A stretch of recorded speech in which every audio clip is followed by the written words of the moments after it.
इस दुनिया में जब कोई काम नहीं आता फलाना सेठ उसके दरवाजे पहुंच जाओ, वो कोई ना कोई सहायता किए बिना नहीं रहेगा, होगा पक्का।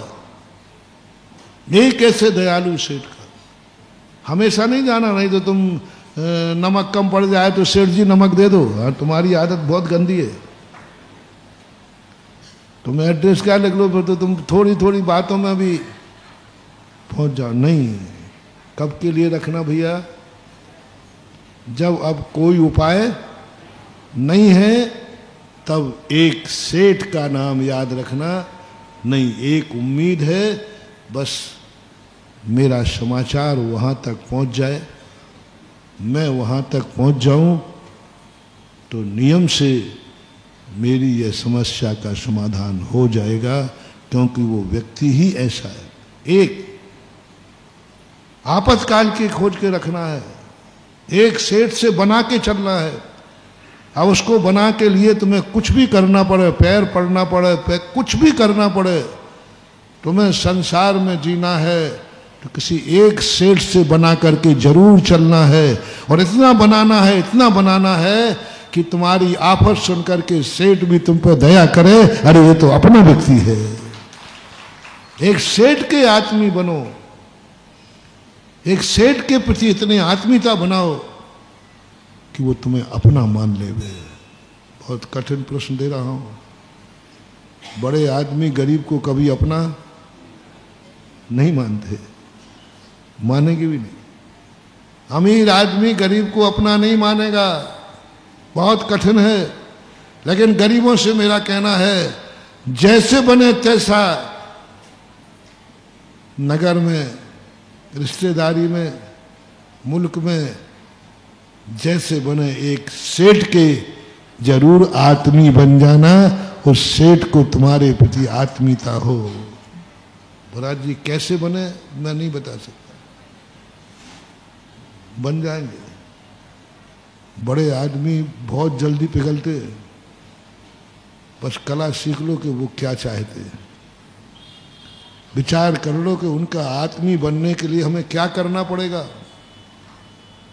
बड़ा आदमी हमें अपना मान लेवे कि ये तो हमारा है, ये तो हमारा दोस्त है, ये तो हमारे नगर का नागरिक है, ये तो हमारी जाति का है, ये तो हमारे देश का है, ये तो माना कुछ भी हो, ऐसा बड़ा आदमी चाहिए जो तुम्हें अपना मान लेवे। तुम्हें उसका बनने के लिए तुम्हें क्या करना है, मैं सारी हदें पार करने की छूट देता हूं। सारी हदें पार करो, जैसे बने तैसे। जिंदगी में एक व्यक्ति जरूर रखना, ऐसे ही ज्ञान में। तुम्हारी बुद्धि नहीं चलती है कोई बात नहीं, चलती है तो चलाओ, लेकिन बोलो कभी जिंदगी में ऐसे मौके आ सकते हैं जहां बुद्धि काम नहीं कर रही हो, आ जाते। तो महानुभाव, संसार का एक सर्वोच्च ज्ञानी को अपना गुरु बना के रखना। जहां तुम्हारी बुद्धि न चले उसकी बुद्धि का, वो चाणक्य भी क्यों ना हो। चंद्रगुप्त ने कई बार चाणक्य को छोड़ने का प्रयास किया, लेकिन अंत में चंद्रगुप्त को जब समस्या आई तो समाधान कौन करता था? एक तुम्हारी जिंदगी में चाणक्य होना चाहिए, जो ज्ञान में हर समस्या का समाधान, हर समस्या का समाधान, ज्ञान उसका इतना है और इतना उदार है, चाहे भली वो रावण क्यों ना हो। क्या होना चाहिए बोलो ना, ज्ञानी होना चाहिए, चाहे वो रावण क्यों ना हो। और कैसा ज्ञानी होना चाहिए कि यदि उसके शरण में दुश्मन भी पहुंच जाए तो वो छल कपट किए बिना अपना ज्ञान तुम्हें दे देगा। ये भी पहचान ध्यान रखना। रावण में कितने दोष थे मैं नहीं गिना रहा हूं, रावण में कितना गुण था ये बता रहा हूं। जब श्री राम ने लक्ष्मण को रावण के पास ज्ञान लेने भेजा,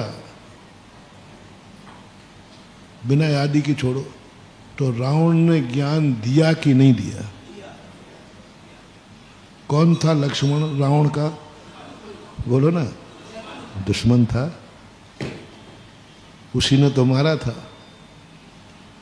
कितना बड़ा दुश्मन था, लेकिन जब ज्ञान लेने के लिए शरण में आया तो रावण ने भी उसे ज्ञान दिया। ऐसा कोई महान ज्ञानी ढूंढना है, वो रावण भी क्यों ना हो। जब तुम्हारी बुद्धि काम ना करे और तुम उससे सलाह लेने पहुंच जाओ तो दुश्मनी भूल जाए और तुम्हें सही सलाह दे देवे। ऐसा जिंदगी में एक ज्ञानी रखना। क्या भूल जाए वो? दुश्मनी भूल जाए। हमने एक दिन वैद्य का कहा, रावण की ये दो विशेषताएं मैंने देखी, इसलिए रावण की दुर्गुण तो अपन ने बहुत देख लिए, गुण देखो। सुषेण वैद्य ने जब लक्ष्मण को जीवित किया,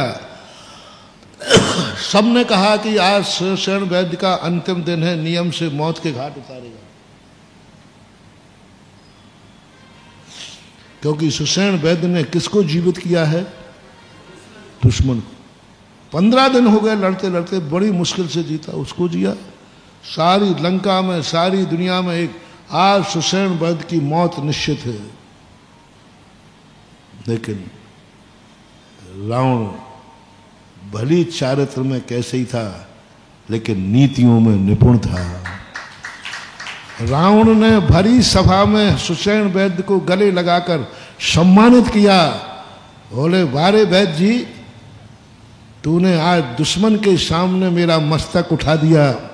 सारे साधु मेरी निंदा करेंगे, लेकिन कभी प्रशंसा भी करेंगे, और तूने दुश्मन को दिखा दिया रावण कैसा भी है, लेकिन अपने लंका वासियों को दुर्मार्ग पर नहीं चलाता। और उसका बहुत अच्छा किया सुषेण वैद्य, तुमने सम्मान किया भरी सभा में, मेरी इज्जत बढ़ा दी, मेरी इज्जत बढ़ा दी। मैं कैसा भी हूं, लेकिन मेरे राज्य में मैं किसी को गलत मार्ग पर, और ऐसे ही रावण का। तो रावण भी मिले तो भी चूकना नहीं। शर्त क्या है? जब तुम उसके दरवाजे ज्ञान लेने जाओ तो वो ना ये देखे कि ये मेरा मित्र है, ना ये देखे कि मेरा दुश्मन है, वह तो यह देखे कि मेरी शरण में आया है तो मुझे इसको बचाना है। जय जिनेंद्र। अगर आपको मेरी वीडियो अच्छी लगती है तो प्लीज़ मेरे चैनल को लाइक करें, शेयर करें और सब्सक्राइब करें। Thank you.